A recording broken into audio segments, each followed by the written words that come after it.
अस्सलामुअलैकुम and a very good morning. जागो लाहौर में आप सबको खुश आमदीद कहते हैं। मैं हूं मुनीब आसिफ। मैं बिल्कुल ठीक ठाक हूँ। उम्मीद करती हूँ कि आप लोग भी जहाँ कहीं होंगे खैरियत से होंगे, ठीक ठाक होंगे और जनाब अपना ख्याल रख रहे होंगे, साथ ही साथ अपने माहौल का भी ख्याल ज़रूर रख रहे होंगे। जिस तरह हमारा माहौल ख़राब होता जा रहा है ना, उस हवाले से तो हमें अब इमरजेंसी नाफज कर देनी चाहिए। अलबत्ता उस पर भी हम वक्तन फ़वक्तन बात करते रहेंगे, लेकिन अभी हम अपने प्रोग्राम का आगाज़ करते हैं और आज हम कुछ बात करते हैं कि ज़िंदगी एक नहायत ही अनोखा सफ़र है। कोई नहीं जानता कि ये सफ़र से कहाँ तक ले जा सकता है, मगर इस सफ़र में हर शख्स के पास आज़ादी ज़रूर है कि वो चुनाव कर सके, वो चूज़ कर सके, वो दो मुख्तलिफ़ किस्म के रास्तों में से किसी एक को चुन सके। हम बज़ाहिर नहीं जान सकते हैं कि मेरी ज़िंदगी का क्या बनेगा या आपकी ज़िंदगी का क्या बनेगा, मगर हम अपने फ़ैसलों से या किसी भी इंसान के किए गए फ़ैसलों से उसकी मंजिल, उसकी किस्मत का अंदाज़ा ज़रूर लगा सकते हैं। क्योंकि ज़िंदगी में फ़ैसले बहुत अहम होते हैं, ये किस्म का टर्निंग पॉइंट का काम करते हैं। अच्छे फ़ैसले इंसान को कामयाब भी बनाते हैं, तो इमैच्योर और गलत फ़ैसले हमें नाकामी की तरफ भी लेकर जाते हैं। और कभी भी ऐसा नहीं हो सकता कि बस एक ही फ़ैसले से सारी ज़िंदगी का तयन हो जाए, बल्कि हमारी चॉइसेस, हमारे इंतखाबात की ये एक सीरीज़ होती है जो ओवरऑल हमारी ज़िंदगी की वजह बनती है, जो हम जी रहे हैं। अगर अपनी ज़िंदगी तब्दील करना चाहते हैं या उस रास्ते की तरफ चलना चाहते हैं जिसके आगे हमारी कामयाबी है, तो हमें यकीनन बहुत सारे दुरुस्त ऑप्शंस हैं जिनको जानना चाहिए और उनको अपनाने का हुनर सीखना चाहिए। क्योंकि ज़िंदगी में कई बड़े टर्निंग पॉइंट्स के लिए हमें कई रास्तों को इग्नोर करना पड़ता है और सिर्फ कुछ को चुनना पड़ता है। फ़र्ज़ करें कि एक शख्स जो है वो 90 डिग्री की तरफ जा रहा है, लेकिन उसकी जो कामयाबी है वो 180 डिग्री की तरफ है। तो ऐसे तो मुमकिन नहीं हो सकता कि अचानक ही कोई लॉटरी टिकट निकलेगी उसकी या कोई मैजिक होगा और वो जो शख्स है ना वो 90 से 180 डिग्री की सिमत में चलना शुरू हो जाएगा। ऐसा बिल्कुल भी नहीं है।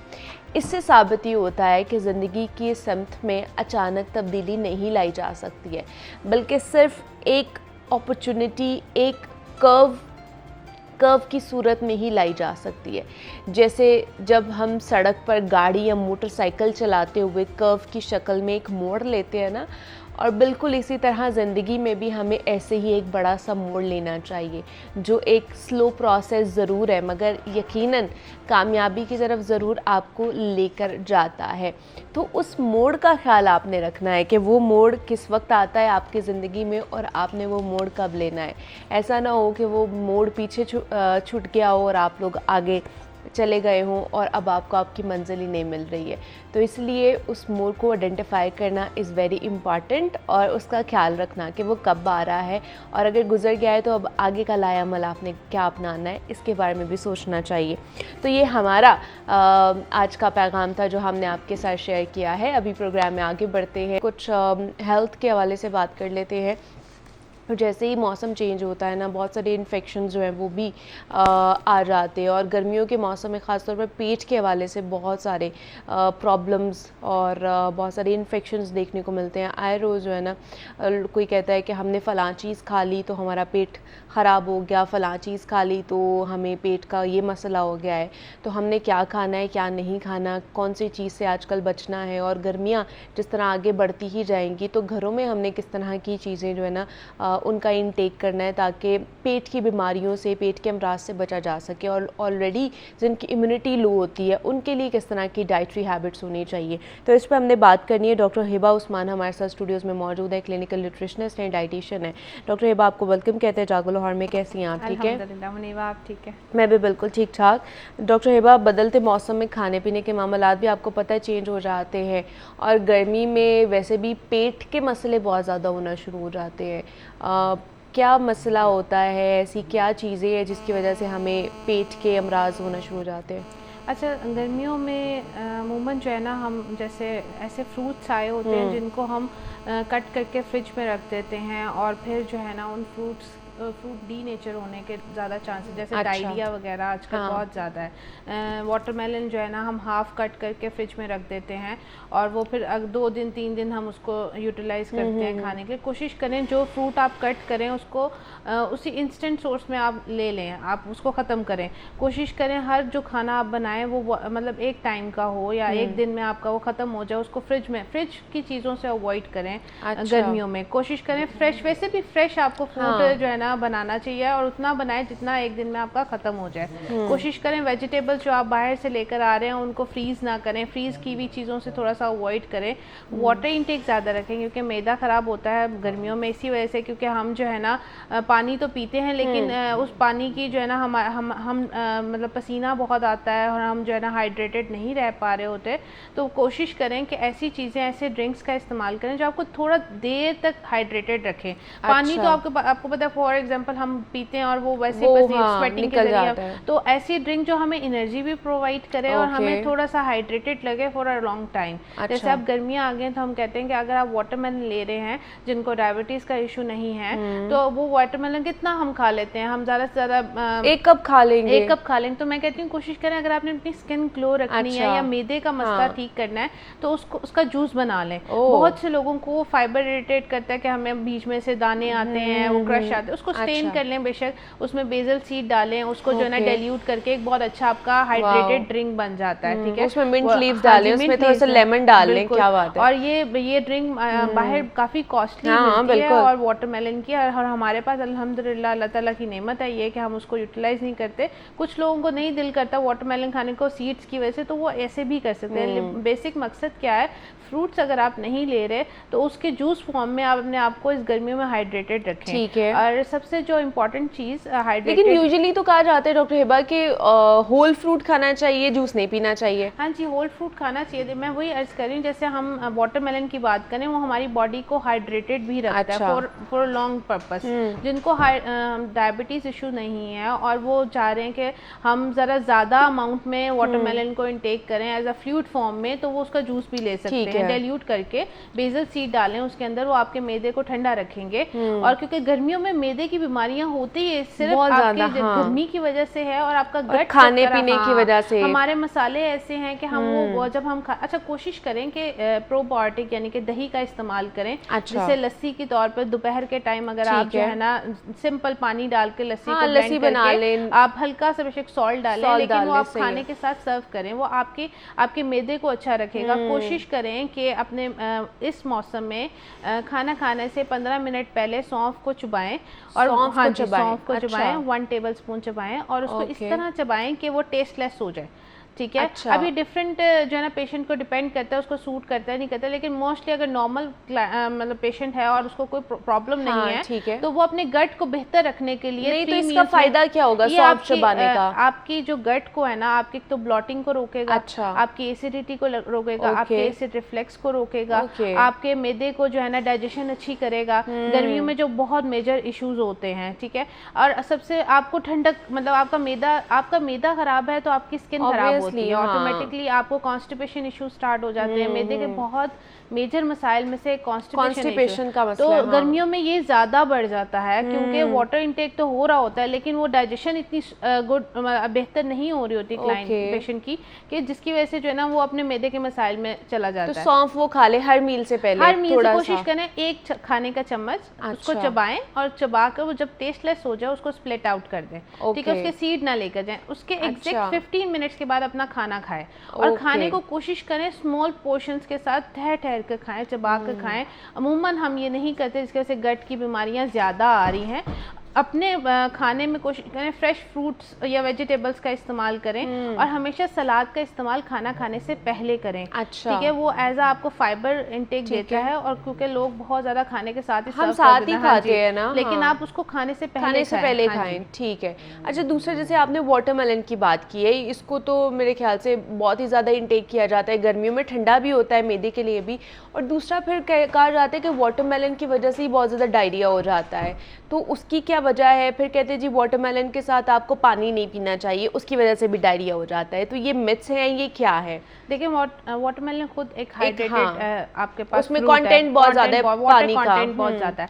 अच्छा क्या होता है आजकल जो है ना बाहर से जो फ्रूट लेकर आते हैं तो वो कट करके देते हैं आपको ना, कट करके हम चेक करते हैं कि मीठा है कि नहीं मीठा। मोस्ट ऑफ द टाइम उन्होंने कलर्स भी लगाए होते हैं ना। अच्छा। तो वो जब हम घर लाते हैं, घर लाकर हम उसको खुला ही ओपन ही हम उसको कोई रैप नहीं करते या उसको एक मतलब एक सेफ साउंड में नहीं रखते, सेफ एनवायरनमेंट में नहीं रखते, तो वो उसके बाद आप देखेंगे वाटरमेलन के ऊपर एक जाली सी आ जाती है, नेट सी। वो अगर हम वो फ्रूट खाते हैं तब हमें डायरिया होता है। हमेशा फ्रेश फ्रूट को जब आपको नाइफ लग गई है उस फ्रूट के ऊपर, उसको उसी टाइम पे आपने खाना है।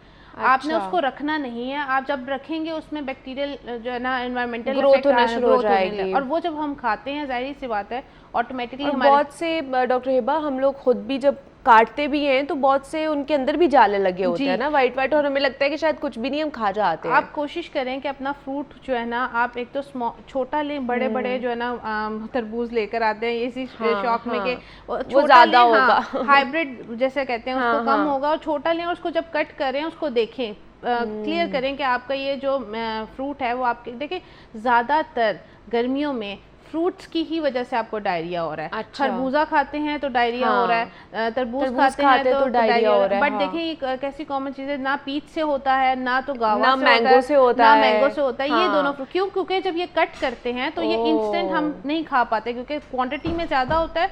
खरबूजा तो फिर भी खाया जाता है, लेकिन वाटरमेलन रख दिया जाता है, उसको फिर हम फ्रिज में रख देते हैं। और फिर ये होता है कि बच्चे क्या करते हैं कि बहुत से लोग दूध के साथ भी उसको सर्व कर देते हैं। दूध आजकल दूध के अंदर वो डाल के मिल्क शेक पी रहे हैं, ये इसका कॉन्सेप्ट कहाँ से आया है? और फ्रूट को मिल्क को ना मिलाया करें, मतलब बट ये जो वाटरमेलन वाला मिल्क शेक है ये कोई अच्छा कॉम्बो है?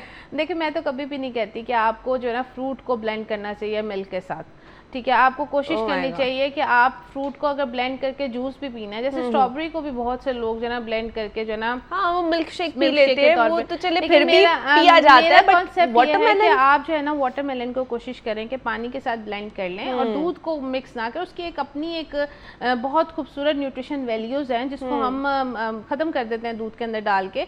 तो वाटरमेलन और जिसको मेलन कहते हैं, इन दोनों को खाने का बेस्ट टाइम जो है ना अगर आप देखें तो वो दोपहर है। अच्छा, बिफोर मील लंच 12 से 2 के दरमियान आप उसको इंटेक करें, आपकी डाइजेशन भी अच्छी होती है। और उस टाइम पे इंटेक खाना खाने से 1 घंटा पहले आप खाएं फ्रूट, ताकि आपका गट अच्छा रहे। तो ये हमारे गट को बेहतर करने के लिए हम फ्रूट खाया जाता है कि हमारा फाइबर इंटेक अच्छा हो, हमें मजीद देखें जब हम फाइबर इंटेक नहीं ले रहे होते, वेजिटेबल्स फ्रूट्स का इस्तेमाल अपनी डाइट में नहीं कर रहे होते, सबसे पहला हिट हमारे गट को क्या होता है कि कॉन्स्टिपेशन स्टार्ट हो जाती है, ठीक है। लोग कहते हैं कॉन्स्टिपेशन फाइबर से यानी कि फ्रूट्स और वेजिटेबल खाने से नहीं मतलब नहीं हो रही, हम रोटी नहीं खा रहे हैं डाइट पे जब हम कर रहे होते हैं, हम रोटी नहीं खाते इसलिए हमें कब्ज हो जाती है। नहीं, ये कॉन्सेप्ट गलत है। आप फ्रूट और वेजिटेबल से हाथ थोड़ा हल्का कर देते हैं और रोटी पे जोर डाल देते हैं, जिसकी वजह से आपको जो है ना कॉन्स्टिपेशन होने लग जाती है। हर चीज को बैलेंस लेकर चलना है क्योंकि आजकल मौसम ऐसा है, हर चीज को एहतियात से लेकर चलना है। फ्रूट्स को धोकर इस्तेमाल करें, जब आप बाजार से लाए हैं उसको ज्यादा कुछ नहीं है आपके पास तो आप उसको धोकर स्टेन करके खुश करके ड्राई करके फ्रिज में रखें, ताकि आपको पता हो कि आपने जो है ना बाहर, क्योंकि आपको पता है बाहर एनवायरमेंटल इफेक्ट कितना ज़्यादा है फ्रूट्स पे आता है।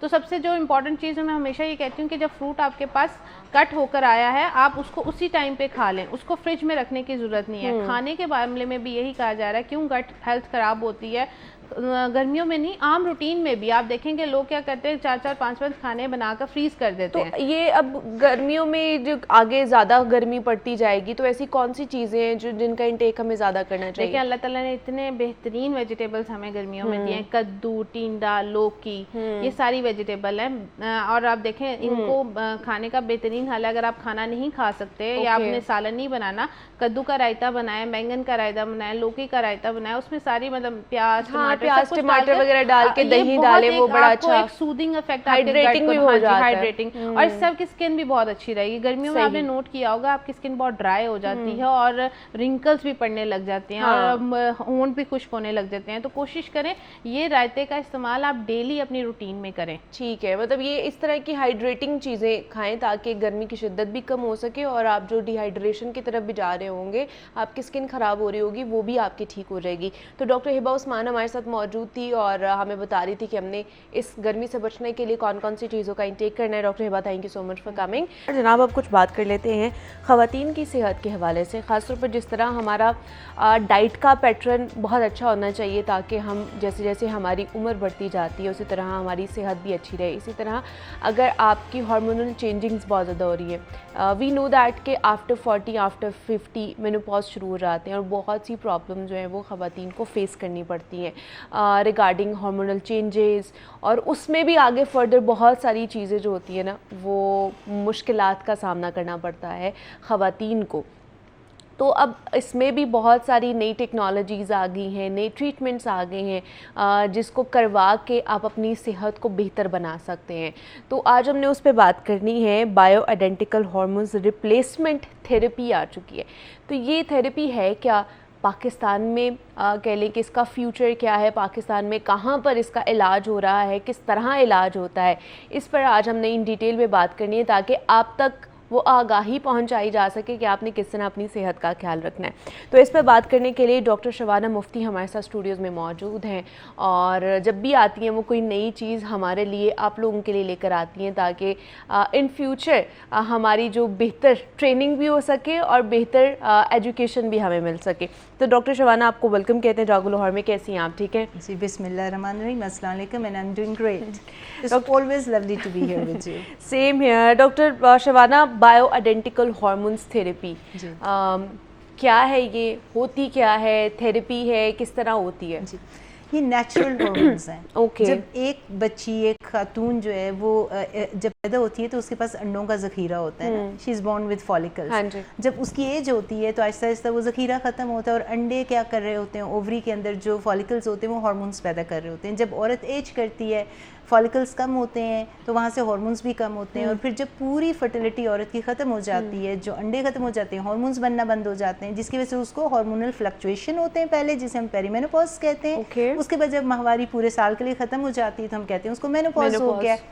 अब अगर आप कुछ हिस्ट्री में ज़रा पीछे जाएं तो 20-30 साल पहले जो हार्मोन्स थे वो सिंथेटिक हार्मोन्स थे, अच्छा। Chemical hormones. इसकी वजह से जब आप कन्वेंशनल डॉक्टर्स जिन्होंने अपने आप को अप टू डेट नहीं किया, आप पाकिस्तान में किसी गायनोकोलॉजिस्ट या बाहर के मुल्क में किसी ट्रेडिशनल गायनोकोलॉजिस्ट के पास जाएं और उससे कहें जी कि मुझे मेनोपॉज के सिम्टम आ रहे हैं, मुझे पेरीमेनोपॉज की बहुत बीमारियां होती हैं, उसके बारे में बात कर लेंगे, तो वो कहेंगे जी आप हार्मोन्स ले लें, वो सिंथेटिक हार्मोन्स होते हैं, उससे छाती के कैंसर का रिस्क हो सकता है, उससे आपको क्लॉट्स हो सकते हैं, उससे बड़ी ख़तरनाक चीज़ें हो जाती हैं, तो आप 3-4 महीने लें और उसके बाद आप छोड़ दें। अच्छा। या फिर कोशिश करें कि बिल्कुल भी कोई चीज़ ना लें, सिर्फ सप्लीमेंट्स ले लें, शतावरी ले लें, जो मोरिंगा पाउडर ले लें, चिया सीड, फ्लैक्स सीड ले लें। अच्छा। और ये नेचुरल प्रोसेस है, आपका जो है ये खुद ब खुद सिम्टम ख़त्म हो जाएंगे। अच्छा। जितनी बीमारियाँ आपकी, बिल्कुल गलत बात है, आपके हार्मोन्स ख़त्म हो रहे हैं, आपको हार्मोन्स ही रिप्लेस करने हैं। और जो बायो आइडेंटिकल है उसका मतलब है बॉडी आइडेंटिकल, यानी कि वो हार्मोन है जो जवान लड़की के जिस्म में उसकी ओवरीज बना रही होती हैं और ओवरीज ने वो हार्मोन ख़त्म किया,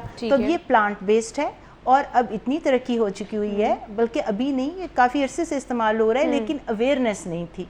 आप वही वाला same molecule, same structure, molecular structure अब बन गया हुआ है प्लांट बेस्ड, उसको हम कहते हैं एस्ट्रोजन के जो हार्मोन्स होते हैं, जो टेस्टोस्टेरोन के हार्मोन्स होते हैं, और जो प्रोजेस्टेरोन होता है, आपने बायो आइडेंटिकल हार्मोन देना है। और बायो आइडेंटिकल हमेशा थ्रू ये स्किन दिया जाता है, कभी भी बाय माउथ नहीं दिया जाता। तो पाकिस्तान में तो वो था ही नहीं, इसकी वजह से गायनेकोलॉजिस्ट कहते थे कि जो बाय माउथ लेंगे उसे छाती का कैंसर हो जाएगा।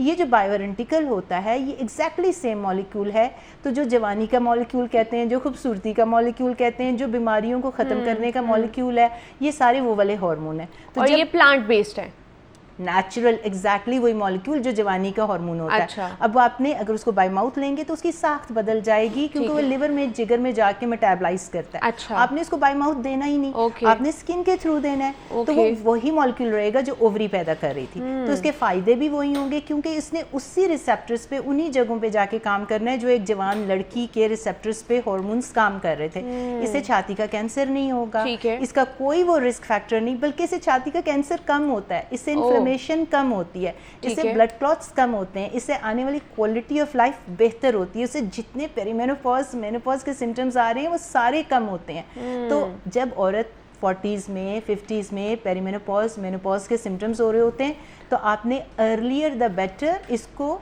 स्टार्ट करना है। BHRT स्पेशलिस्ट के पास जाएं। पाकिस्तान में है ये इलाज पॉसिबल है? मैं इसलिए यहाँ बैठी हुई हूँ। पाकिस्तान में मैंने लॉन्च किया इसे। ठीक है। I am the only BHRT specialist in Pakistan. अच्छा। लेकिन मैं चूँकि पाकिस्तान आती हूँ, मैं USA में प्रैक्टिस करती हूँ, तो मुझे लगा जी बहुत अवेयरनेस की ज़रूरत है, हमारी औरतें बहुत मिजरेबल हैं, डॉक्टर्स को नहीं पता तो पेशेंट्स को कैसे पता होगा? और फिर डॉक्टर्स कहते हैं जी हम ज्ञान दे देंगे लेकिन ट्रीटमेंट नहीं होगा तो क्या फ़ायदा, हमारी औरतें और फ्रस्ट्रेटेड हो जाएंगी। मैंने इसकी वजह से बायोरेंटिकल भी यहाँ पाकिस्तान में मैं उसकी पायनियर हूँ, मैंने लॉन्च कर दिया। अच्छा। तो अब मुझे ये एहसास हुआ कि पहले डॉक्टर्स को तो आप अवेयर कर दें। तो अभी रिसेंटली मैंने डॉक्टर्स की ट्रेनिंग के सेशंस लिए। अब मैं अपना तमाम ज्ञान जो है अल्हम्दुलिल्लाह डॉक्टर्स को ट्रेन कर रही हूँ। अच्छा। डॉक्टर्स ट्रेन होंगे, वो अपने एरिया के पेशेंट देखेंगे, तो वो जो है उनसे अपना नॉलेज और उनसे अपने हार्मोन थेरेपी स्टार्ट कर सकते हैं। अच्छा। उनके पास बायोरेंटिकल की अवेलेबिलिटी होगी तो फिर औरतों को जो है क्वालिटी ऑफ लाइफ बेहतर हो जाएगी। तो अभी मैं डॉक्टर्स को ट्रेन कर रही हूँ। डॉक्टर्स को ट्रेन कर रहे हैं। ऑब्वियसली ये चेन है ना, डॉक्टर्स से ही मरीजों को अवेयरनेस पहुंचती है। मैंने आपके शो पे और थ्रू सोशल मीडिया इतनी अवेयरनेस दी कि अल्हम्दुलिल्लाह पेशेंट्स को अब ज़्यादा पता है। और पेशेंट आके मुझे कहते हैं हम डॉक्टर के पास गए तो डॉक्टर तो बड़े गुस्से हो रहे थे, वो कह रहे थे जी कि बायोरेंटिकल क्या होता है। अच्छा। और इसके तो नुकसानात होते हैं। वो 20-25 साल पुरानी मेडिसिन केमिकल सिंथेटिक हार्मोन्स को मिक्स करते हैं बायोरेंटिकल से। अच्छा। और उसकी वजह से वो कह देते हैं इसके बड़े नुकसान होंगे। तो उन्होंने कहा नहीं जी आप नई साइंस देखें, नई रिसर्च देखें। अब पेशेंट को इतनी अवेयरनेस आ गई है कि वो डॉक्टर को जाके पूछता है, तो डॉक्टर के पास कोई चॉइस नहीं रहनी। जिन्होंने अपने आप को इंटरनेशनल कॉन्फ्रेंसेस अटेंड नहीं की, बाहर जाके अपने आप को अप टू डेट नहीं कर रहे, उनके लिए मैं पूरा नॉलेज बाहर से यहाँ पाकिस्तान में उठा कर ले आई हूँ कि now they need to know all the scientific data behind it, ताकि वो फिर वो वाला नॉलेज अपने पेशेंट्स को दें। ठीक है। नहीं तो फिर डॉक्टर शबाना ये क्या बहुत एक्सपेंसिव थेरेपी होगी, इलाज है या क्या है? कितने सेशंस होंगे इसमें, क्या सारा प्रोसेस होगा? मेनोपॉज क्या होता है जब आपकी माहवारी ख़त्म हो जाती है और एक दफ़ा ख़त्म हो गई तो वो कभी वापस नहीं आएगी। औरत की माहवारी ख़त्म होगी, मेनोपॉज में चलेगी। 100% जितनी औरतें पैदा हुई हैं सबको मेनोपॉज में जाना है। पाकिस्तान के अंदर 4% अगर आप ये सोच लो कि 45 से लेके 50 तक जो औरतें हैं उन सबको मेनोपॉज होना है। 4% का मतलब हुआ कि हर साल 1 मिलियन औरतें मेनोपॉज में जाएंगी और उनको तकलीफ होंगी, डॉक्टर के पास जाएंगी। मेनोपॉज एक दफ़ा हो जाए तो आना तो नहीं, तो इसका मतलब है कि आपको थेरेपी भी ओवरीज की जो हार्मोन्स हैं आपने स्टार्ट करना है तो लाइफ टाइम स्टार्ट करना है। अच्छा। इसलिए डॉक्टर्स को ये ट्रेनिंग दे रही हूँ कि कैसे मॉनिटर करना है, कौन सा ब्लड वर्क करवाना है, कैसे पेशेंट को काउंसलिंग करनी है। उसका राइट है पेशेंट का टू नो कि ये ऑप्शंस इज आउट देयर। इस्तेमाल करना है नहीं करना वो पेशेंट की चॉइस होगी, लेकिन डॉक्टर को नॉलेज होगा तो पेशेंट को बताएगा। पेशेंट को जो है अगर कोई जाता है, औरत कहती है मेरे जोड़ों में दर्द है, मुझे नींद नहीं आ रही, मेरे मूड स्विंग्स हैं, मुझे पसीने आते हैं, रात को मैं उठ के बैठ जाती हूँ, वो मुझे एंजाइटी है, डिप्रेशन है, प्री मेनोपॉजल है या मेनोपॉज के सिम्टम है। अच्छा। और फिर जो डॉक्टर क्या करता है उसको एंटी डिप्रेसेंट लिख देता है। वो कहता है जी एंजाइटी की मेडिसिन ले लो। सारी खवातीन स्लीपिंग पिल खा खा के सो रही हैं, उनके सिर्फ हार्मोन्स फिक्स करने होते हैं। अच्छा। तो और फिर जोड़ों के दर्द, उनका वजन इतना इंक्रीज होता है, उनका ब्लड प्रेशर अनकंट्रोल्ड हो जाता है, उनके हेड टू टो जो है उनकी स्किन चेंजेस, हेयर बाल गिरने शुरू हो जाते हैं, सेक्सुअल उनका डिसफंक्शन स्टार्ट हो जाता है, हर किस्म की बीमारी उनको आ घेरती है। और अगर आपने 30-40s में, खैर 40s में होता है ना ज़्यादातर एज में, 40s-50s में ही अगर आपने इनको इलाज ना दिया, सिर्फ सप्लीमेंट्स दिए, जो कि सप्लीमेंट ज़रूर लेने चाहिए, एक्सरसाइज करनी चाहिए, स्ट्रेस को मैनेज करना चाहिए, स्लीप को अच्छा करना चाहिए, अगर नहीं दिए तो क्या होगा 20-30 साल में जब वो 70 या 60 साल की होंगी, अच्छा, तो उनको वो तमाम बीमारियां, ऑस्टियोपीनिया, ऑस्टियोपोरोसिस जिसको कहते हैं हड्डियों का खोखलापन, फिर फ्रैक्चर हो जाएंगे, फिर वो व्हीलचेयर पे बैठ जाएंगी, या उनके जो नी रिप्लेसमेंट शुरू हो जाएंगे, उनकी मेमोरी लॉस होना शुरू हो जाएगी, जिसे अल्जाइमर डिजीज़ कहते हैं। 1 in 8, 8 में से, यानी कि अगर आदमी जो है ना उनको एक बंदे को होता है अल्जाइमर डिजीज़, तो औरतों को 8, इतनी शरह ज़्यादा है। उसके बाद हार्ट डिजीज़, हार्ट अटैक शुरू हो जाएंगे। तो अगर आपने 40s-50s में औरतों को ये ऑप्शन ना दी, अच्छा, तो उसके बाद ये प्रोसेस है, ये जर्नी स्टार्ट हो गया है जिम मतलब ये इसका अगर प्रोसेस आपने स्टार्ट करना है बायोइडेंटिकल हॉर्मोन्स का, तो ये lifetime है। आफ्टर 40 आप करवा सकते जब हैं। सिम्टम्स आ रहे जब हों, आपके प्री मेनोपॉजल सिम्टम्स आना शुरू हो जाए तो आप इसको लेना शुरू कर और सकते ये हैं इस थेरेपी प्रिस्क्रिप्शन को। है, ये डॉक्टर ठीक है। आपका ब्लड वर्क करके बताएगा कि आपको कब करना है, खुद से नहीं है कि आपने खुद से Obviously, शुरू कर हाँ। दिया। इसकी वजह से डॉक्टर्स की training and monitoring of symptoms बहुत इंपॉर्टेंट है। एक दफ़ा शुरू की तो लाइफ टाइम इस्तेमाल शुरू कर देंगे आप, और उसके बाद जो है उन बीमारियों को रोकने के लिए जो ठीक है, 60-70 में ठीक आनी है, आपने अर्लियर इस ट्रीटमेंट इसको, को हाँ, स्टार्ट करना ठीक है। ताकि prevention is better Than than cure। Cure. तो आप जल्दी स्टार्ट करोगे तो किसी और के ऊपर बोझ नहीं बनोगे। हमारे पाकिस्तान में तो ये है ना, अल्लाह मियाँ चलता फिरता ले जाए, किसी और के ऊपर बोझ ना बने। मैं हमेशा कहती हूँ अच्छा किसी और के ऊपर मोहताज ना बने, हाँ। तो आप कर क्या रहे हैं? हाँ। कर कुछ नहीं रहे तो बोझ तो बनेंगे ना। सही। और आजकल फिर जी बहू संभाल लेगी, बेटा संभाल लेगा, आजकल तो वो भी जमाना नहीं रहा। अच्छा, क्या ये हो सकता है कि अब जैसे आपने कहा कि 40s में अगर pre menopausal science and symptoms आपको आ रहे हैं और तब आप ये थेरेपी लेना शुरू कर दें, ट्रीटमेंट करवाना शुरू कर दें, तो आपका जो मेनोपॉज का जो इरा है या टाइम है वो थोड़ा डिले हो जाता है? पेरीमेनोपॉज में तो हम स्टार्ट ही तब करते हैं जब उसको बड़े सीवियर सिम्टम्स आने ठीक है, शुरू हो जाएं। ठीक है। वरना पेरीमेनोपॉज में हम सिर्फ कुछ और मेडिसिन दे अच्छा। देते हैं या सप्लीमेंट्स ठीक है। या डाइट एक्सरसाइज उसको कंट्रोल करने की कोशिश करते हैं। लेकिन अगर वो इस लेवल तक चली गई है जहाँ पे उसको सिम्टम्स बहुत आ रहे हैं, हाँ। तो उसको हमें BHRT कहते हैं, इसे बायोइडेंटिकल हार्मोन ठीक है। रिप्लेसमेंट थेरेपी स्टार्ट करनी पड़ती है। वो इसके ऊपर कुछ अरसे तक रहती है और अब उसका प्रोसेस स्टार्ट हो गया हुआ है। ठीक है। ये ऐसे ही है जैसे आपका गुर्दा फेल होता है। गुर्दा ओवरनाइट फेल नहीं होता, आहिस्ता अक्सर आहिस्ता। औकात मेजॉरिटी में ये होता है कि वो 10-10 साल के बाद गुर्दा फेल हो जाता है, फिर अचानक फेल हो जाता है। उसको क्या चाहिए? किडनी ट्रांसप्लांट चाहिए। इस तरह ही थायरॉक्सिन चाहिए अगर आपका थायराइड डिजीज है। तो अब आपका ओवरीज आहिस्ता आहिस्ता फेल हो रही हैं, तो आपने उसकी हेल्थ को मेंटेन करने के लिए ठीक बाहर है। से एक्स्ट्रा हार्मोन्स देती ठीक है। है। अब जब वो पूरी कंप्लीट मेनोपॉज में चली जाएगी तो उसने उसको कंटिन्यू करना है विद अ डिफरेंट डोज। उसकी एडजस्टमेंट डोज की होगी डॉक्टर के अकॉर्डिंग एंड सिम्टम्स जो पेशेंट के सिम्टम्स हैं। लेकिन जब स्टार्ट कर दिया हार्मोन्स हेल्थ की वजह से, ये हर एक के लिए नहीं होता। इसकी वजह से डायग्नोसिस और डॉक्टर की ट्रेनिंग को इम्पॉर्टेंट है कि उसको पता हो कि किसको स्टार्ट करना है। बायोइडेंटिकल हार्मोन खाली पेरीमेनोपॉज और मेनोपॉज को नहीं दिए जाते, PCOS के पेशेंट को, अच्छा। PMS प्री मेंस्ट्रुअल सिंड्रोम को, ओके। PMDD जिनको डिप्रेशन एंजाइटी होती है पीरियड से पहले, मेंस्ट्रुअल माइग्रेन्स जिनको माहवारी से पहले माइग्रेन्स होती हैं, एंडोमेट्रियोसिस को, हर किस्म के हार्मोनल इम्बैलेंस के ट्रीटमेंट के लिए ये इस्तेमाल हो सकता है। लेकिन ओके। डॉक्टर को पता होना चाहिए, you have to manage it, you have to regulate it. इसकी वजह से मैं डॉक्टर्स को ट्रेन कर रही हूँ, क्योंकि ये बहुत ट्रिकी होता है कि आपकी ट्रेनिंग होगी तो आपको पता होगा कि हमने कुछ तो बड़े सिंपल केसेस होते हैं, अच्छा। कुछ जो होते हैं कॉम्प्लिकेटेड होते हैं, तो आपने ऊपर नीचे करके देखने होते हैं कि इसको कब कौन सा हार्मोन देना है। अच्छा, ठीक है। मतलब इसमें बायोइडेंटिकल हार्मोन्स में डिफरेंट हार्मोन्स है, वो आपको आमतौर पे देखना है। एस्ट्रोजन होता है, एस्ट्रोजन की टाइप्स होती हैं। ठीक है। अब डॉक्टर्स और अगर हम कन्वेंशनल मेडिसिन को देखें जो रिसर्च ओरिएंटेड नहीं है, तो उनको ये भी नहीं पता होगा कि कि उसमें एस्ट्रोजन कितनी की टाइप types क्या हैं, है, हाँ। कि एस्ट्राडायोल दे रहे हो, ईस्टरॉन दे रहे हो, एस्टेटोरोल दे रहे हो, अच्छा। कौन सा वाला एस्ट्रोजन दे रहे हो। तो अगर आप किसी न्यूट्रिशनिस्ट से बात करें तो वो कहेंगे जी कि जब आपको मेनोपॉज हो जाता है तो आपका एड्रिनल ग्लैंड जो है वो किक इन कर देता है, हाँ। और आपको ज़रूरत नहीं होती हार्मोन्स की। वो वाला जो हार्मोन किक इन होता है आफ्टर मेनोपॉज वो ईस्टरॉन होता है। ईस्टरॉन अच्छा। इन्फ्लेमेशन करता है, और बैलेंस बिटवीन एस्ट्राडायोल और ईस्ट्रॉन खराब होता है तो आपको सिम्टम्स आ रहे हैं। तो इसकी वजह से जो हार्मोन आपने रिप्लेस करना है ये वो वाला है जो कि ओवरीज पैदा कर रही होती ठीक हैं, है। एस्ट्राडायोल। अब ये अच्छा। जरा टेक्निकल बातें हैं, हाँ, ये ये डॉक्टर्स को डॉक्टर, मैं हाँ। समझाती हूँ। कहने का ये मतलब है कि बायोइडेंटिकल आइडेंटिकल टू योर बायोलॉजी, जिसके नुकसानात नहीं है, फायदे हैं, वो हार्मोन ठीक है। रिप्लेस करना है, ना कि बस देखिए magnesium, vitamin D3, creatine monohydrate, अच्छा। Collagen, okay. और ये ओमेगा 3, कुर्कुमिन जिसको हम हल्दी कहते हैं, ये एंटी इन्फ्लेमेटरी डाइट जिसे हम कहते हैं, दबा के सब्जियां, मीट और फिश, और सोने की अच्छी आदत, एश्वागेंडा, ये सारी चीज़ें में सारे सप्लीमेंट्स होते हैं। इंग्लिश में सप्लीमेंट का मतलब है सप्लीमेंट जो ऐड करते हैं लाइफ में to have a happier healthier life, लेकिन वो ट्रीटमेंट्स नहीं होते। अच्छा। ट्रीटमेंट वो है जो ख़त्म हुआ है उसको रिप्लेस करे, तो वो साथ लेकर चलना है, साथ हार्मोन्स ऐड करेंगे ठीक है। ताकि जो साथ लेकर चलेंगे सप्लीमेंट, उससे जो सिम्टम आ रहे हैं थोड़े बहुत जो है, उसको थोड़ा हेल्प, हाँ। जिस तरह हम कहते हैं एक्सरसाइज करो, वेट उठाओ, क्योंकि जो औरतें उनका मसल मास खत्म हो रहा है, नींद के लिए मेलाटोनिन ले लो, और स्ट्रेस के लिए अश्वगंधा ले लो, ये सारी चीजें हेल्प करेंगी। अच्छा। लेकिन अगर आप ये सोच रहे हैं कि जो यही इलाज है वो नहीं हो या सकता, जो 20-25 साल में आपको बीमारियां आने वाली ठीक है, उसको वो खत्म कर उसको देंगे प्रिवेंट नहीं किया जा सकता। उसके लिए सिर्फ वही चीज वापस करें, बायो आइडेंटिकल,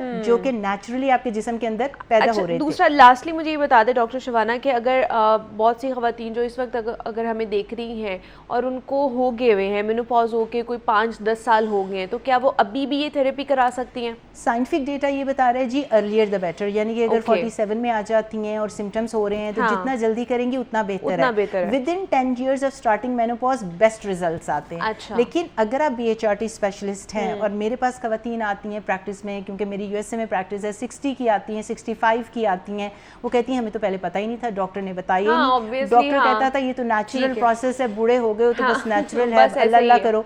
तो कहने का ये मतलब है कि अगर वो मेटाबॉलिकली हेल्दी है, हेल्दी का मतलब ब्लड प्रेशर, कोई अभी हार्ट अटैक नहीं हुआ, कैंसर नहीं है, फिट हैं, सेहतमंद हैं, चलती फिरती हैं, पहले से मेमोरी लॉस नहीं, तो हम उनको स्टार्ट कर देते हैं। लेकिन यहाँ पे खवातीन की जो सूरत हाल है पाकिस्तान में, वो तो बस नहीं, काफी फिट भी है लेकिन आधे से ज़्यादा वो अपने आप को वैसे ही छोड़ देती हैं। लेकिन ऐसा नहीं करना है, पर तब भी आपके पास चांसेस है अगर आप फिट हैं आफ्टर मेनोपॉज भी। तो हम बायोइडेंटिकल हार्मोन्स रिप्लेसमेंट थेरेपी के हवाले से बात करते हैं। डॉक्टर शिवाना मुफ्ती हमारे साथ मौजूद थी। Doctor Sivana, thank you so much for coming. और ब्रेक लेते हैं, यहाँ पे मिलते हैं इस ब्रेक के बाद।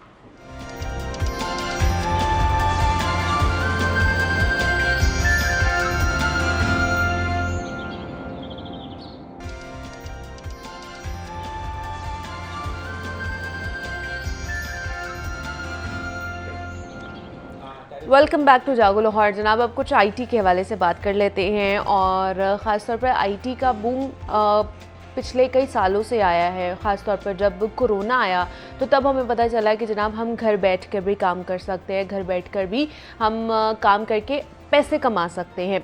आपको पता है हर चीज़ ऑनलाइन होगी, और जब ऑनलाइन होगी सारे बिजनेसेस ऑनलाइन होंगे, घर पे बैठ के बहुत से लोगों ने काम किया, लाखों रुपए भी कमाए। और वो ही जर्नी फिर स्टार्ट होगी। फिर पता चल गया कि जनाब आपने किस तरह इंटरनेट पर मुख्तलिफ जगह पे जाके अपनी शॉप बनानी है, फिर उसमें भी आप अपने कारोबार कर सकते हैं। तो ये चलते चलते आज हम 2025 में बैठे हुए हैं, और बहुत से पाकिस्तानी जो हैं वो शॉपिफाई पे, अमेज़ॉन पर, दराज पर, इस तरह की और कितनी वेबसाइट्स हैं जहाँ पर वो पैसे कमा रहे हैं घर बैठे हुए।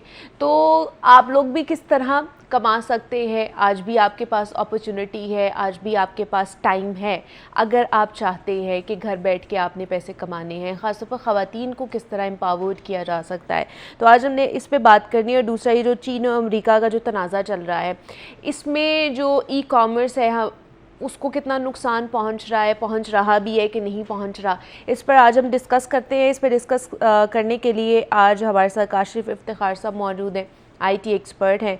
काशिफ साहब आपको खुश आमदीद कहते हैं जागो लाहौर में।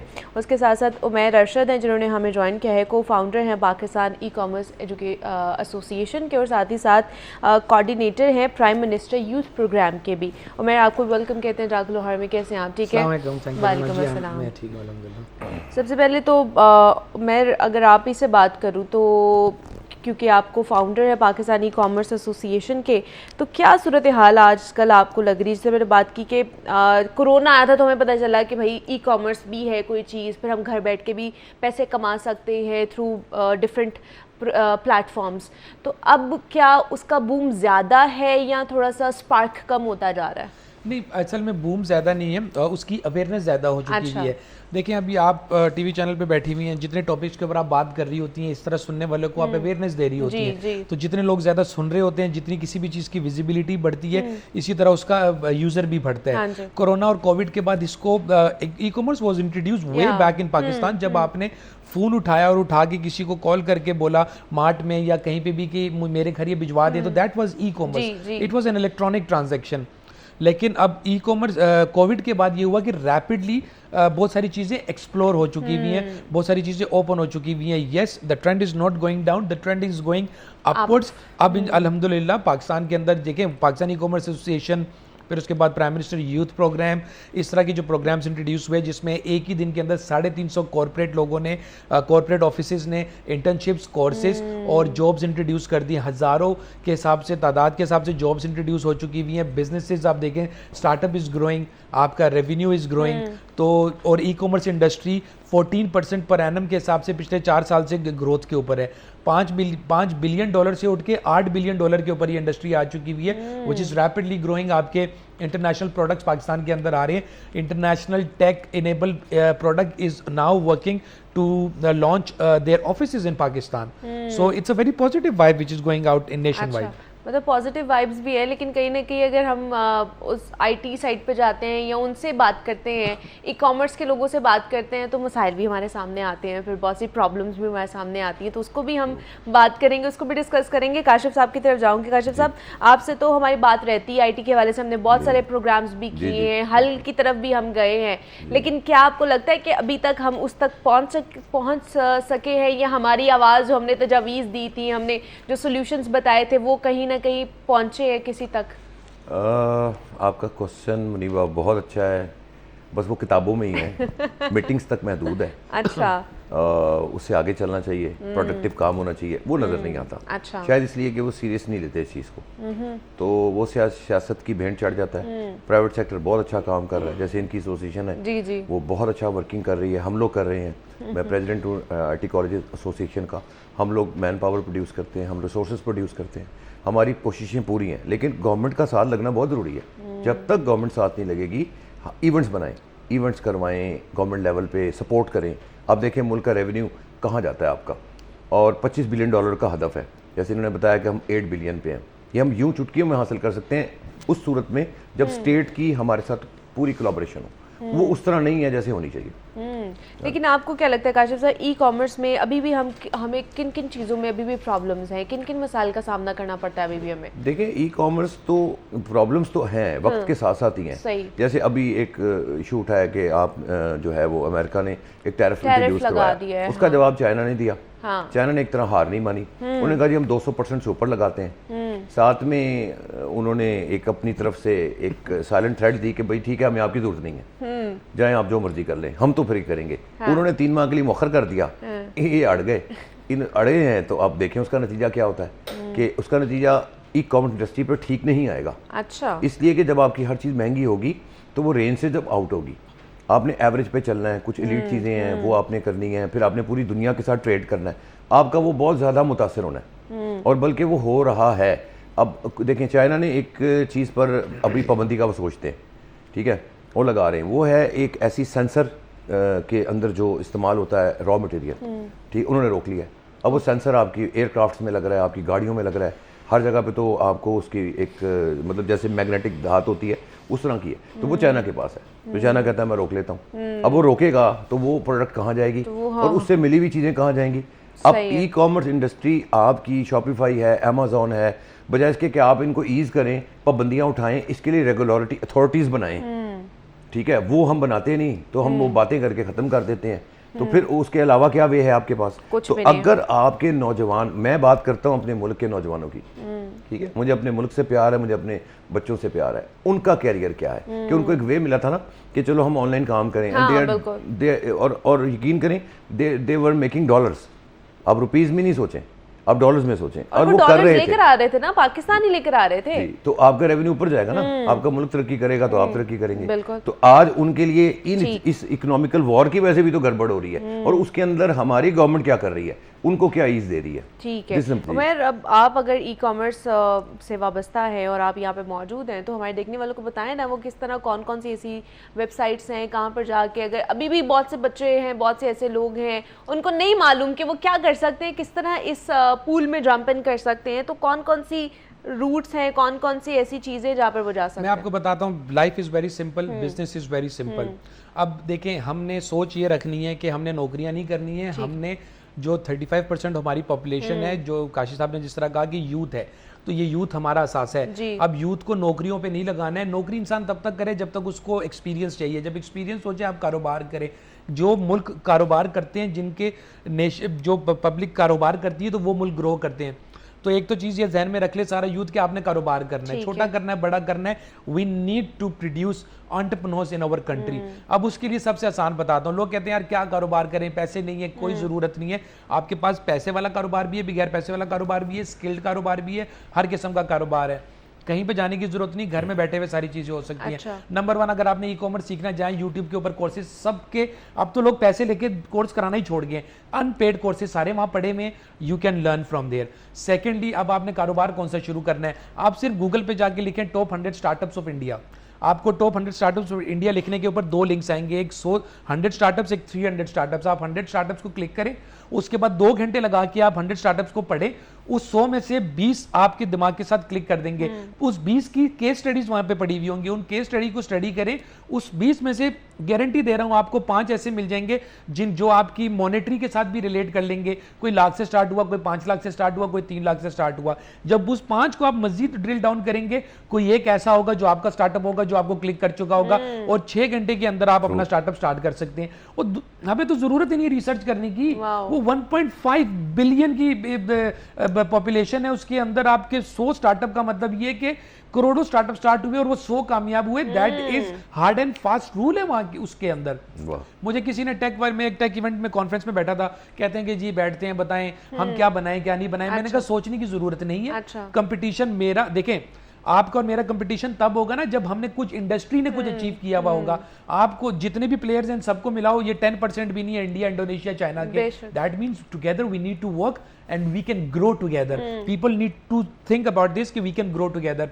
आप के मैंने बोला यार इंडिया के अंदर और बांग्लादेश ने हमसे ज्यादा टेक प्रोडक्ट्स प्रोड्यूस किए हुए हैं। आप इंडिया के अंदर अगर 1000 ऐप्स चल रही हैं, उन 1000 ऐप्स को स्टडी करके 5 ऐप्स लेके आ जाएं, व्हाइट लेबल कर लें, ग्लोबल पार्टनरशिप्स कर लें, प्राइवेट लेबल कर लें, या तो पाकिस्तानी डेवलपर्स का भी मैंने एक चीज देखी है, उनको मैं एक स्क्रैच से आइडिया बना के दूंगा, उनसे प्रोडक्ट नहीं बनता, उनको मैं बोलूंगा ये सामने ऐप बनी हुई है, इसको उठा के बना दो, महीने के अंदर वो ऐप बना के दे देंगे, बस फिर आप बेचें।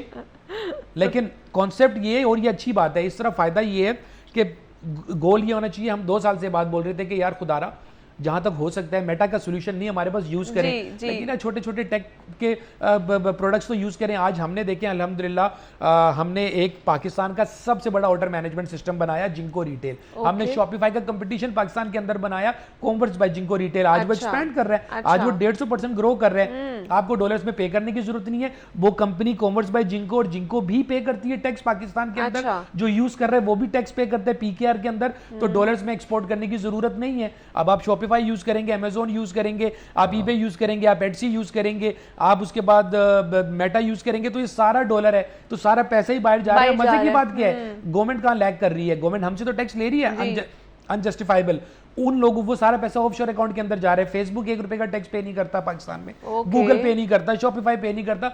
शॉपिफाई बिलियंस यहां से उठा रहा है, एक मर्चेंट 10-10 हजार डॉलर पे कर रहे हैं महीने का, 1 रुपए का टैक्स नहीं है।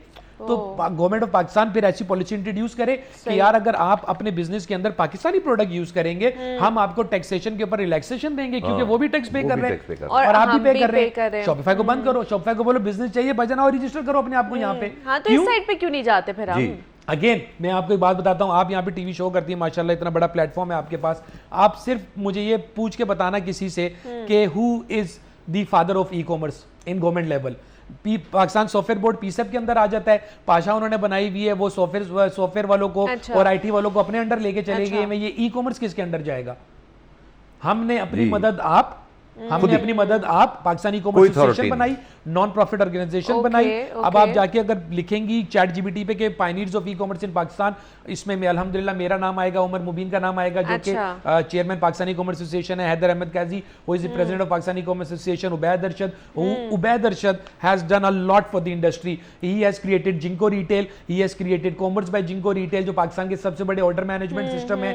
फिर उसके बाद ये पाकिस्तान का सबसे बड़ा सीएमएस है जो लोकल मेड है।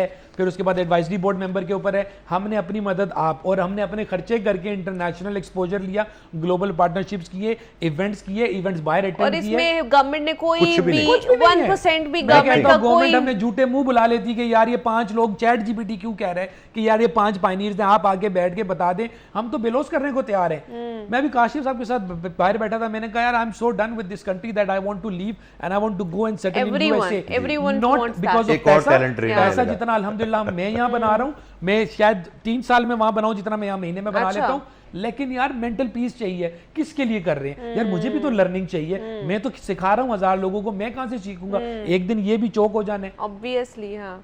तो गवर्नमेंट ने कोई रूल नहीं, कोई रोल नहीं प्ले किया कि मैं मतलब you know I am working with the government, I understand, but बात ये कि हम किसी और डोमेन में काम कर रहे हैं। ई कॉमर्स का क्या होगा? ठीक है। तो एक सबसे बड़ी ऑर्गेनाइजेशन ने कोशिश की यार किसी तरह इनको बंद करवा दो, क्योंकि हमारा मंजन बिकना बंद हो जाएगा। We are non profit organisation, we don't charge anything.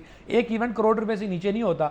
साल में ऐसे 6 इवेंट हम करवाते हैं और हमें पता है हम कहाँ से पैसा इकट्ठा कर रहे हैं। लोग आ रहे हैं, मार्केटिंग कॉन्फ्रेंस पाकिस्तान की सबसे बड़ी हमने करवाई, ठीक है। अब इस मुल्क में काशिफ साहब जैसे बंदे के साथ कोई फायदा उठा नहीं सकता, जो कि हमारे भी उस्ताद हैं, पिछले 30 साल 35 साल से IT पढ़ा रहे हैं, लिखा रहे हैं। इस शहर में कोई बंदा नहीं है जो brain group of IT colleges का नाम ना जानता हो।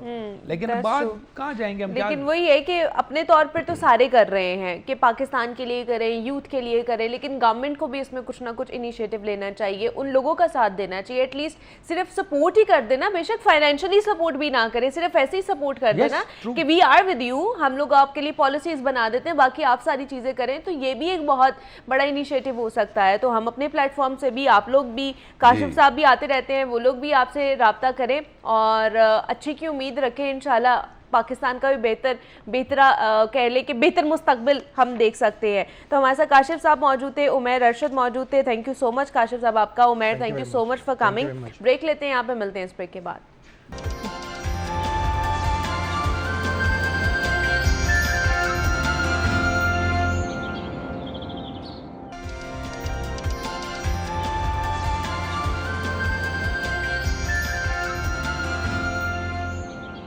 वेलकम बैक टू जागो लाहौर। जनाब, अब कुछ लाहौर शहर के हवाले से बात कर लेते हैं, और लाहौर शहर को बेहतर बनाने के हवाले से हमारे तमाम तर जितने भी इदारे हैं ना, वो काम कर रहे होते हैं। ख़ास तौर पर हमें सड़कों पर ट्रैफिक पुलिस नज़र आ रही होती है, जो कि ट्रैफिक के हवाले से काम करती है। उसके अलावा भी बहुत सारी ड्यूटीज़ हैं, ज़िम्मेदारियाँ हैं, जो कि हमारी ट्रैफिक पुलिस ही निभा रही होती है। जिस तरह आप देख लें कि सर्दियाँ आती हैं तो स्मॉग का मसला हो जाता है, उस हवाले से भी ट्रैफिक पुलिस हमें सर फहरिस्त नज़र आ रही होती है, चलानिंग की जा रही होती है। और उसके अलावा तजावुज़ात के ख़िलाफ़ भी ट्रैफिक पुलिस हमें सर फहरिस्त नज़र आती है, ऑपरेशंस कर रही होती है। फिर हेलमेट का मसला हो जाए, ट्रैफिक ऑर्गेनाइज़ करवाना है, ट्रैफिक चौक हो जाए, तो उसके हवाले से भी ट्रैफिक वार्डन्स हमें नज़र आ रहे होते हैं। तो कौन कौन सी चीज़ें हैं, किस तरह इसको मैनेज किया जाता है, और ख़ास तौर पर एक हेड होना कितनी बड़ी ज़िम्मेदारी होती है। तो आज हमने उसके ऊपर बात करने हैं, और उस पर बात करने के लिए हमारे साथ CTO लाहौर अतर वहीद साहब ने हमें आज ज्वाइन किया है हमारे आज के शो में। तो उनसे आपकी मुलाकात कराते हैं। नाम तो आपने सुना होगा, टेलीविज़न पर भी आप देखते हैं, तो आज आपसे उनकी मुलाकात करा देते हैं। सर, आपको वेलकम कहते हैं जागो लाहौर में। कैसे हैं आप? ठीक है, thank you very much. Sir, आज हम शहर में जो बढ़ते ट्रैफिक के प्रॉब्लम्स हैं उनके ऊपर बात करने जा रहे हैं, बिकॉज़ कहीं ना कहीं इसकी वजह से बहुत सारी चीज़ें कनेक्टेड हैं। तो ओवरऑल अगर बात कर ली जाए तो जब से आप आए हैं, बहुत से लोग कहते हैं जी स्ट्रिक्टनेस भी बहुत ज़्यादा हो गई है, बहुत सारी चीज़ें सही होने की तरफ गामजन भी हैं। तो आपको क्या लगता है कि कहाँ कहाँ इस्लाहात अभी भी आने की ज़रूरत है? असल में जब मेगा सिटीज़ के ऑलमोस्ट प्रॉब्लम है ना, all over the world same है, लेकिन बहुत सारे शहरियों को बहुत सारे बेसिक फैक्ट्स नहीं पता होंगे। अच्छा। फॉर एग्ज़ाम्पल, पूरी दुनिया में जो यूनाइटेड नेशंस ने जिन कंट्रीज़ को सॉवरेन स्टेट रिकग्नाइज़ किया है, उनकी तादाद 195 है। ओके। और लाहौर की आबादी 125 मुल्कों से ज़्यादा है। अब ये लाहौरियों को नहीं पता होगा कि 125 मुल्कों से ज़्यादा सिर्फ लाहौर की आबादी 125 मुल्कों से ज़्यादा है। 13 मिलियन प्लस कंट्रीज़ जो हैं वो आप देखें कि 125, तकरीबन कंट्री। अब इस तरह की जब ग्रोथ होती हाँ है जी। शहरों की, जो आपके सिटीज़ तो कंट्री से बड़े हैं, जी राइट। हमारे जी। पाकिस्तान के बहुत सारे, शायद कराची जी जो है ना वो बहुत सारे, मेरे ख्याल 144 मुल्कों से ज़्यादा आबादी है, आबादी है वहाँ की। राइट। तो इस तरह जब ये पॉपुलेशन बढ़ती है तो फिर नंबर ऑफ़ व्हीकल्स बढ़ते हैं। ऑब्वियसली। अच्छा, नंबर ऑफ़ व्हीकल्स पे आ जाएं तो हमारे पास 7 मिलियन के करीब रजिस्टर्ड व्हीकल्स बनती हैं। ओके। आपकी आबादी 14 मिलियन है और 7 और मिलियन उसका half जो है आपके ना वो हाफ vehicles है। हैं। अच्छा, अगर इनमें बच्चे और औरतें निकाल दें हाँ। तो इसका मतलब है कि ये तो हर शख्स के पास एक गाड़ी एक है, गाड़ी एक मौजूद है। मोटरसाइकिल है। हाँ। ये भी एक बहुत बड़ा चैलेंज है, कॉम्प्लेक्स है ना इशूज। जी, अच्छा, जी। थर्ड नंबर पे अगर देखा जाए तो इसकी जो ट्रैफिक की कॉम्पोजिशन है, अब उसमें हमारे पास 72% बाइक्स हैं, जी नहीं, और फिर ख़ास तौर पे ये जो चैलेंजिंग ज़्यादा रिक्शा, ऑटो रिक्शा 3 लाख के करीब हैं। एंड सबसे ज़्यादा जो क्रिटिकल, जो चैलेंजिंग हमारे लिए है ट्रैफिक को इन्फोर्स करने के लिए, वो है चिंजी रिक्शा, अच्छा। जिसकी 100,000 के करीब टेंटेटिव एस्टिमेटेड फिगर है। अच्छा, इसके अलावा लाहौर में एक दिन में कितने लोग आते हैं? 7 लाख के करीब डेली कम्यूट करते हैं लाहौर के अंदर, और 5.9 के करीब है ना डेली लाहौर से एग्ज़िट हो रहा होता है। मतलब 12-14 लाख लोग लाहौर से लाहौर के, अगर आप स्टेटिस्टिक्स की बात करें तो तकरीबन 8% लाहौर की आबादी शहर से बाहर भी जाती है और आती वापस भी आती है। राइट।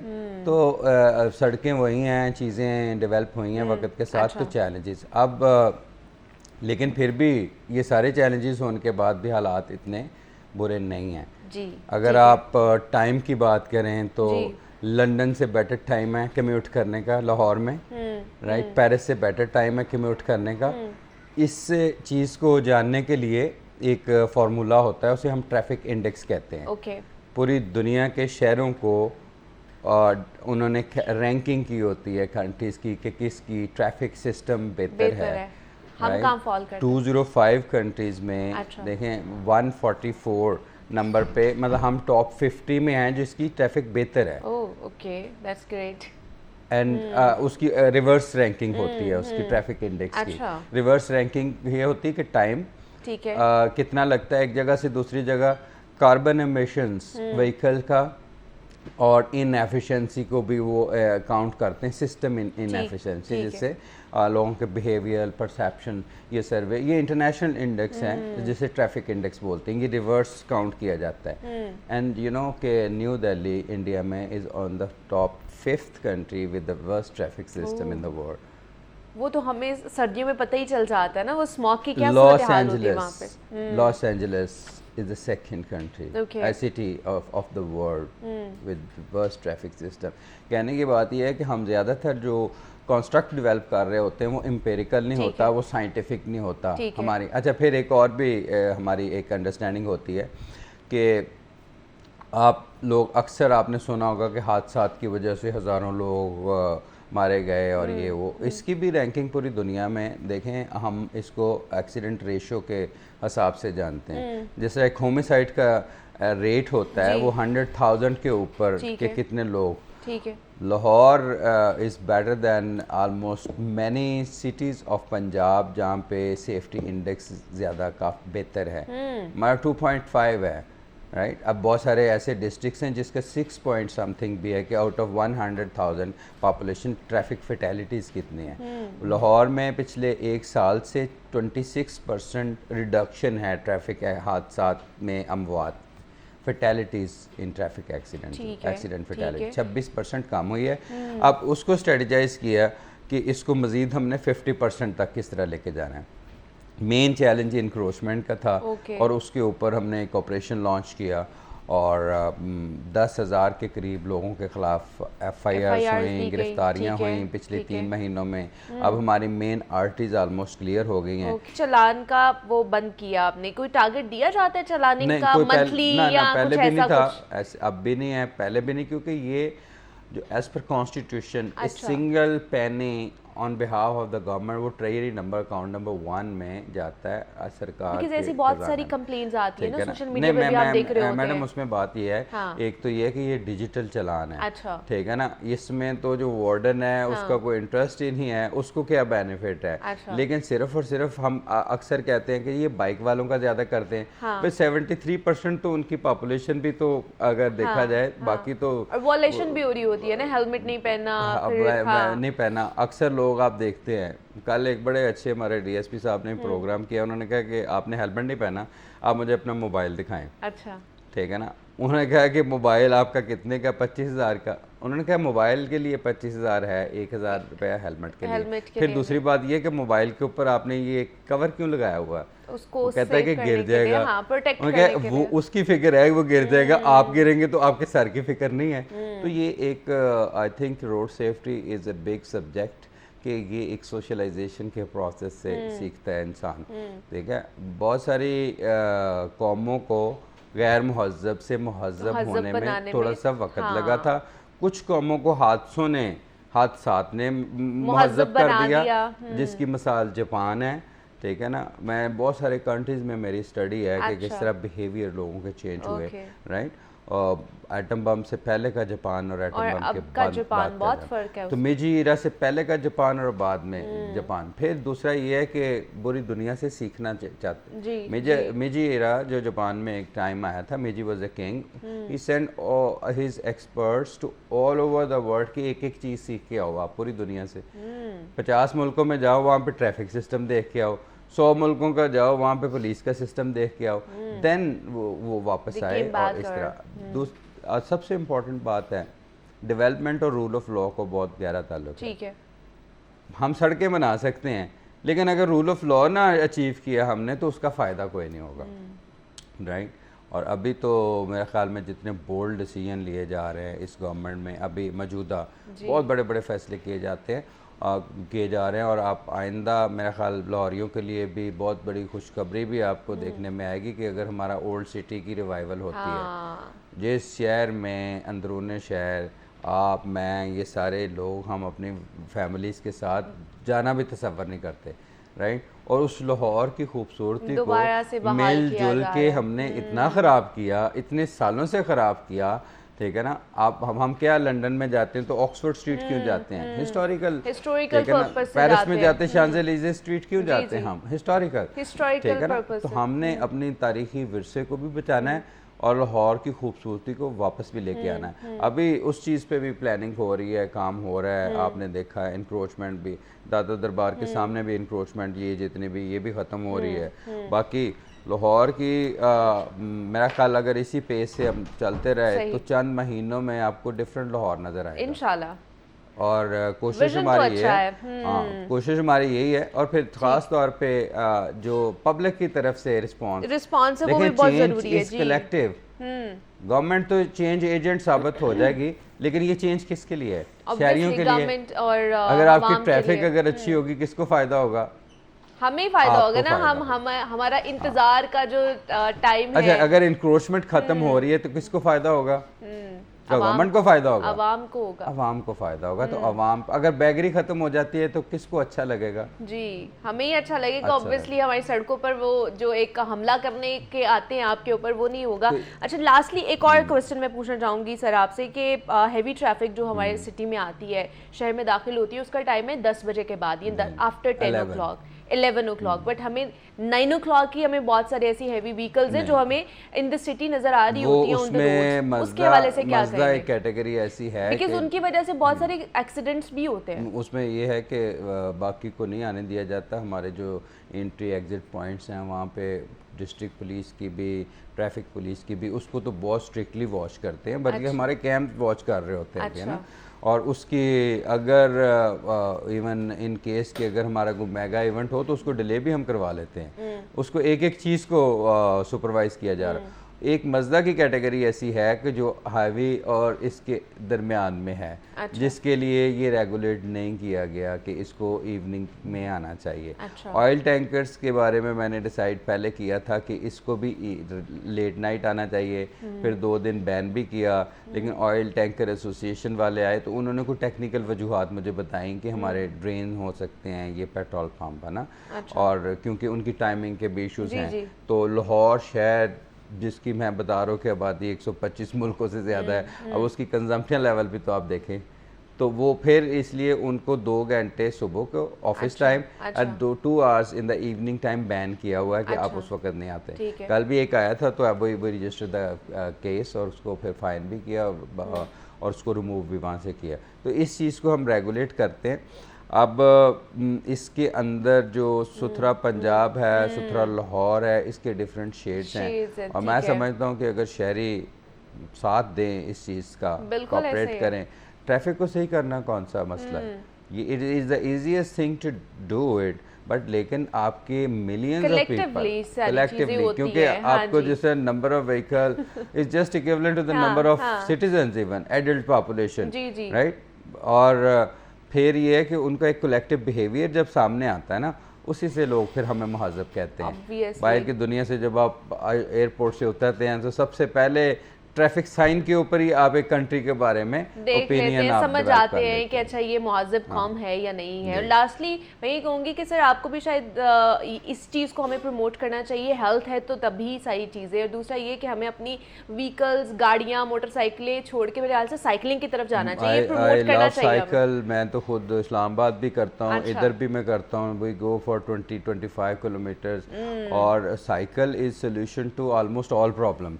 ये फाइनेंशियल प्रॉब्लम, अक्सर लोग कहते हैं कि जी पेट्रोल नहीं महंगा हो गया, भाई आप उसके अल्टरनेटिव देखें, हमारे पास हर चीज है। एक तो आपका फाइनेंशियल बोझ भी खत्म होगा, दूसरा आपकी हेल्थ भी बेटर होगी, साइकोलॉजिकल प्रॉब्लम्स, एनवायरमेंटल प्रॉब्लम्स भी हल होना शुरू हो जाएंगे सिर्फ इस वजह से।